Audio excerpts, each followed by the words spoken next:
we will meet her with reverence and respect, but of course with a sense of equality, because although East Pakistan has been severed away from Pakistan, we still believe in the concept of sovereign equality of states. And we are not a mosquito on the map of the subcontinent. Still we are 60 million people, and with a good history and with a good account of ourselves. And I have lifted the morale of the people again, not by fanning hatred, I haven't done that, but by going in the direction of reform and revolution. So I'm looking forward to our encounter, to our meeting, and I hope it will be a productive dialogue. Obviously your first priority must be to get your prisoners of war home again. You've said that, you've made that very plain.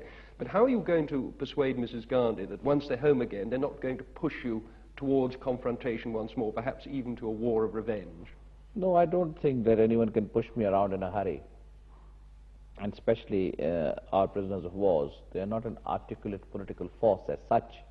They might fan out. They don't need to fan out. There are enough people who are jingoistic as it is.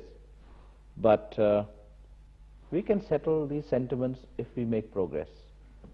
And I don't want Pakistan to get the title of a revanchist state.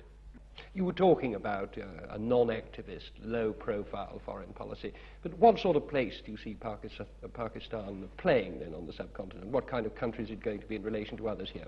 Well, you see, our muscle will, our foreign muscle will be judged by our internal muscle, and for the time being, I am concentrating on really creating the internal muscle. We have great potential. I think my country can become a kind of a West Germany of Europe in Asia. And once I unleash all the forces, we bring our manpower into play in development projects, in electrification, rural health centers, I have great faith in the people of Pakistan. And I'm banking everything on their strength, on their resurgence, on their resuscitation. And you will see, if I get these 4 years or 5 years, which is my constitutional right, I am determined to change the face of Pakistan. Make it really into a part of Asia that the moment you enter Pakistan, you'll say, my God, we have entered in a country which is really pulsating, vibrant and active and vigorous. Will you have to change the nature of the people? That is inevitable. I think they're ready for it, but they haven't been given the right direction. Are they ready for peace? They're ready for peace, but they're ready to vindicate their honor, and that can be vindicated without going to arms, without going to war.